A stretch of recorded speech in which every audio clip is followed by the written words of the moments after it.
কুপিকে তোমার এইসব কথা কেন বলার দরকার ছিল বলো তো? তোমার এক্স তো দেখতে ভালোই। তোমার উচিত হয়নি ফুপিকে এসব মানে এইভাবে বলাটা। যা সত্যি তাই বলছি। সাইরা, সত্যি কথা সবসময় সব জায়গায় বলতে হয় না, এটা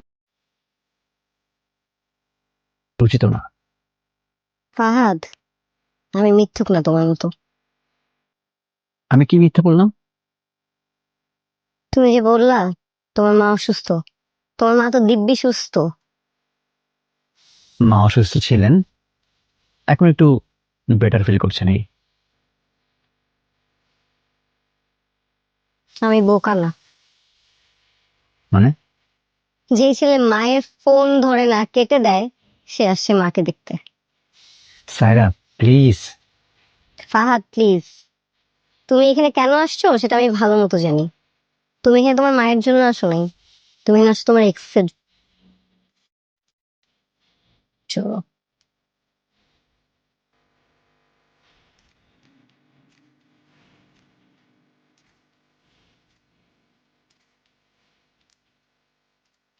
তুমি এখানে কেন আসছো সেটা আমি ভালো মতো জানি। তুমি এখানে তোমার মায়ের জন্য আসো নাই, তুমি এখানে আসছো তোমার এক্স এর জন্য। আপনার হাতে যে রান্নার জাদুটা আছে না, ওই জাদুটা একটু দেখান। যে এই জাদু রান্না খেয়ে আমার বাসার সবার অতীতের স্মৃতি মনে পড়ে গেছে, কারো দাদির হাতের রান্নার কথা মনে পড়ে গেছে। সেই জাদু দিয়া আমার নতুন বৌমার পুরনো স্মৃতি মনে করায় দেন, পারবেন না? জি আম্মা। কথায় কথায় জিয়াম্মা জিয়াম্মা করেন কেন? জানেন না অতিভক্তি চোরের লক্ষণ? জি। আর শোনেন, আমার বৌমা কিন্তু বংশীয় ঘরের মেয়ে, বাংলায় বলে কোটিপতির মেয়ে। তারা ঝাল বেশি খায় না, মশলা বেশি খায় না।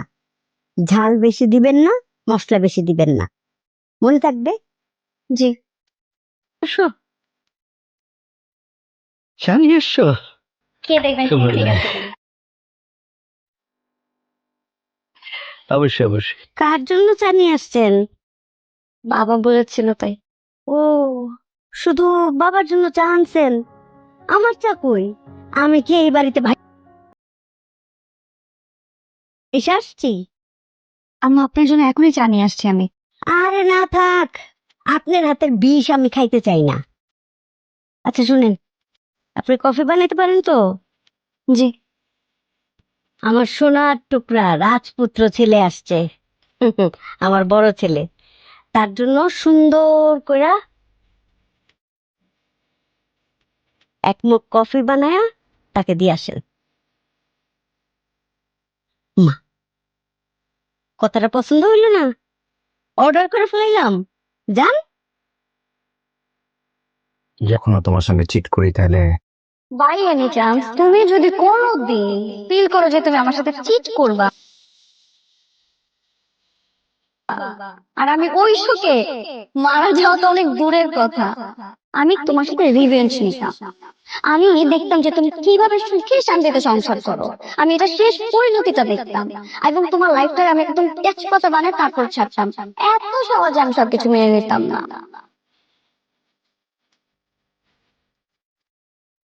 আপনি তাহলে স্বীকার করলেন আপনি আমার সাথে চিট করছেন?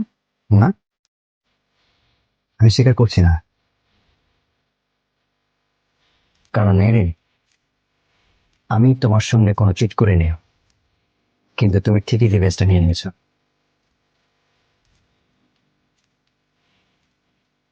এটা ঠিক করো নাই তুমি। হাত ছাড়েন। যদি না ছাড়ি? আমি বলছি আমার হাত ছাড়েন। যদি না ছাড়ি? না ছাড়লে চিৎকার করে সবাইকে জানাবো যে আপনি জোর করে আমার হাত ধরছেন।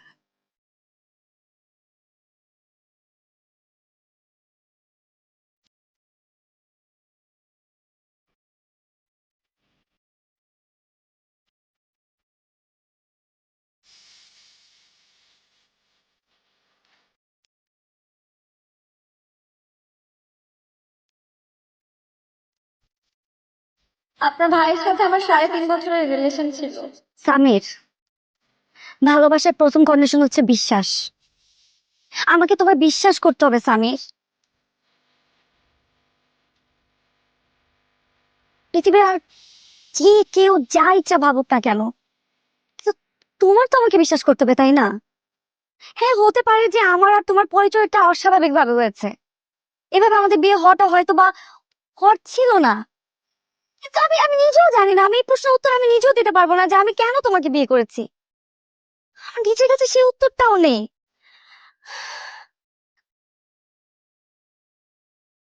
আমি পৃথিবীর কারোর কাছে জিজ্ঞেস করে পাবো না মনে হয় এটার উত্তর।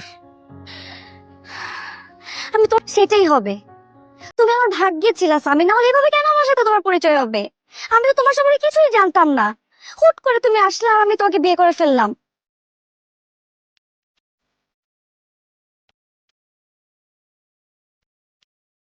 হ্যাঁ, এটা সত্যি যে ওই সময় আমার আর করার মতো কিছু ছিল না। দেয়ালে পিঠ থেকে গেছিল। সৎ বাবা অন্য একটা মানুষের সাথে আমার বিয়ে ঠিক করেছে, যে লোকটা আমার থেকে অনেক বড়। তাকে বিয়ে করতে হবে আর না হয় আমার কোনো অপশনই নাই। তো খোঁজ খবর তো করা উচিত না? হ্যাঁ, মেয়েটা ভালো না খারাপ এটা তো জানা দরকার। মেয়েটা ভালো কি মন্দ কেমনে জানবো? তুই বাবা একটু জিজ্ঞেস করিস, আমি কিছু জিজ্ঞেস করলে তো সার্চ করে ওঠে। ভালো মন্দ কিভাবে বুঝবো? ভাইয়া, ভাবি কিন্তু অনেক ভালো। তাই বেয়াদব, তুই তুই তারা দ্বারা কথা শুনতেছিস না? আরে তোরা কে বলছে ভালো? না, মানে আমার সাথে তো ভালো ব্যবহার করে দেখে বললাম। হ্যাঁ, ব্যাগ ধরছে ব্যাগ। মানে চেহারার মধ্যে লিখে আছে সে ভালো, তা তাহলে বললি কেন ভালো? শোন, তোদের সমস্যা কি জানোস? কেউ যদি একটু ভালো ব্যবহার করে অমনিতে বলে ফেলে সে ভালো। চোরকে যেমন দেখলে বোঝা যায় না সে চোর, ঠিক তেমনি কোনো মানুষ ভালো ব্যবহার করলে তার ফ্যামিলি বা তার অতীত সম্পর্কে জানা যায় না, বুঝছিস? আসছে ভালো বলতে, যা। আরে কোনো অন্য কোনো উদ্দেশ্য নিয়ে আসছে, বুঝছ না? এই জন্য সবার সাথে এত ভালো ব্যবহার, একেবারে মিষ্টির মতো ব্যবহার, গুল্লা গুল্লা পরে। না, বাবা, তুই স্বামীরে কঠোর ভাবে জিজ্ঞেস করবি, বুঝছস? ঠিক আছে? আমি জিজ্ঞেস করলে তো উল্টা পাল্টা কথা হয়। হ্যাঁ,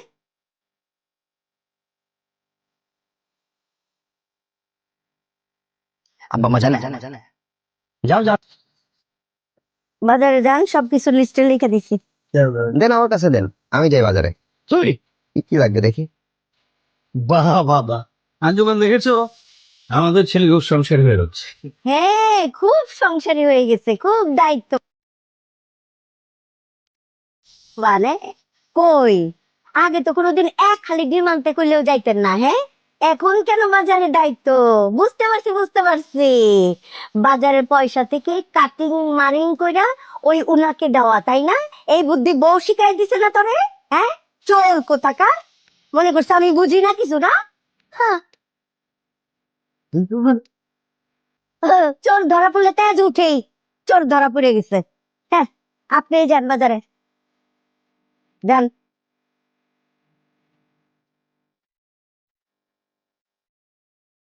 খুব ভালো লাগছে কথাগুলো শুনতে। এই কারণে আমি ফ্যামিলির কোনো বিষয়ে নাক গলাই না। এই সংসারে যদি আমি ভালো কিছু করি, তবু আমার আম্মার কাছে খারাপ হবে। ভালো কিছু করে দেখেন, কোনোদিন তো দেখলাম না ভালো কিছু করতে। হ্যাঁ, সেদিন আমার খুব ভালো লাগবো।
বিসমিল্লাহিররহমানিররহিম।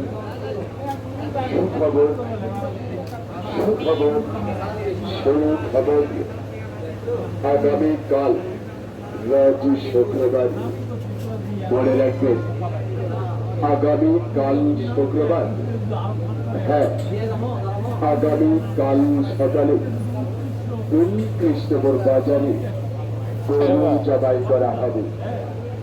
কোথায় গরু জবাই করা হবে? সেই ঐতিহ্যবাহী একটি বাজার, 11 গ্রাম সমন্বয় অন্য একটি বাজার, সেই কৃষ্ণপুর বাজারে আগামীকাল সকালে গরু জবাই করা হবে।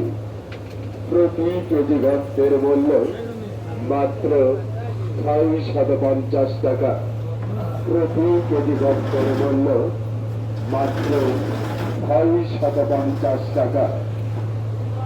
সুখবর সুখবর সুখবর, আগামীকাল রোজ শুক্রবার, মনে রাখবেন আগামীকাল শুক্রবার, হ্যাঁ আগামীকাল সকালে কৃষ্ণপুর বাজারে গরু জবাই করা হবে।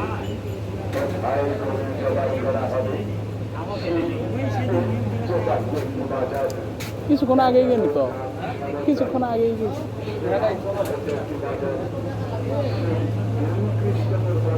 চলো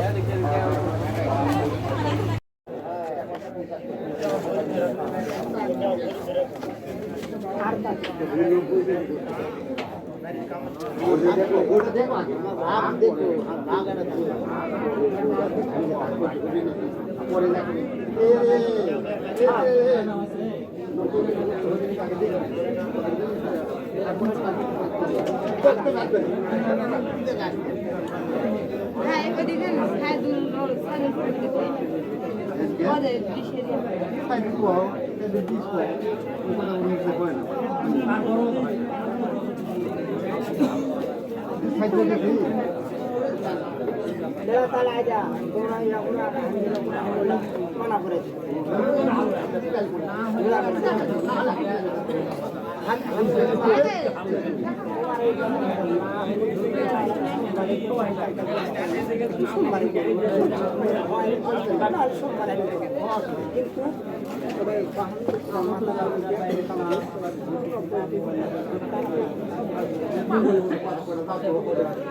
হতেও পারে না বলা যাবে না বুঝানি কেজও হতে পারে হ্যাঁ ওর মধ্যে জিনিস আছে আমি 50 গ্রাম থাকলে তোমার যদি 100 হয় তোমারটা ওটাই তোমারটা পাবে আর যদি কম হয় তাহলে আমারটা দিবেন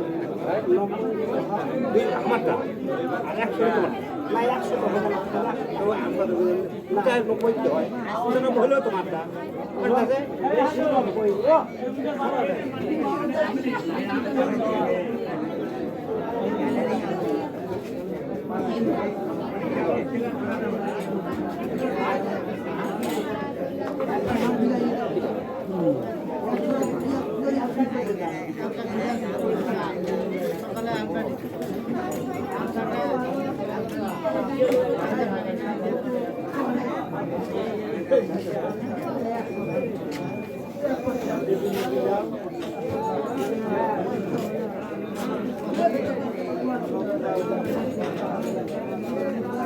ロスト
আসসালামু আলাইকুম খাও খাও খাও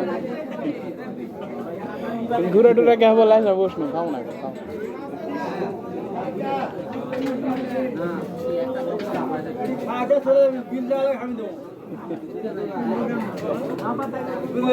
হ্যাঁ চলো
একটা টাকা রাখছি না গো এই কোন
গাড়ি ভুলে গেলি ভাই চলাইছি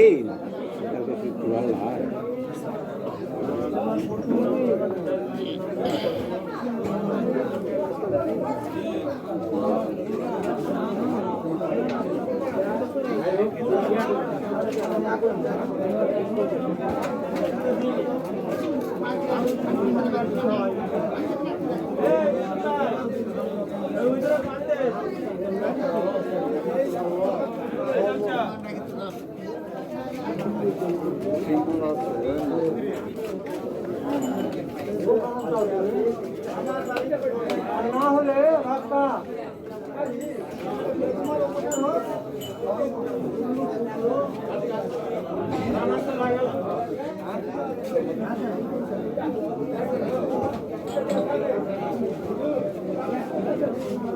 সুমন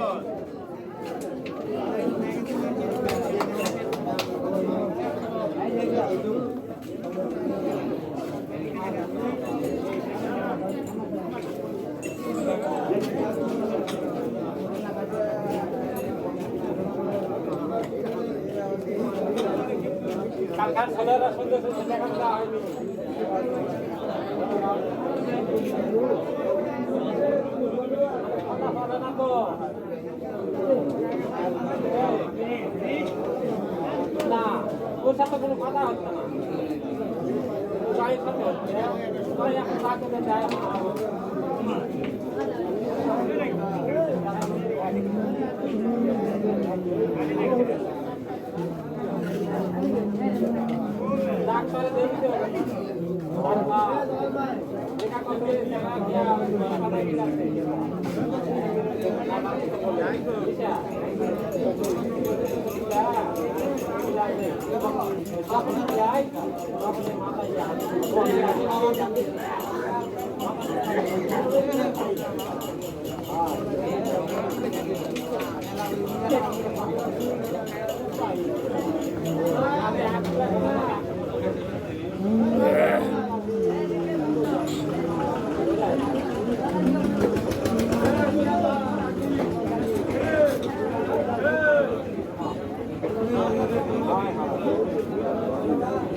Öyle.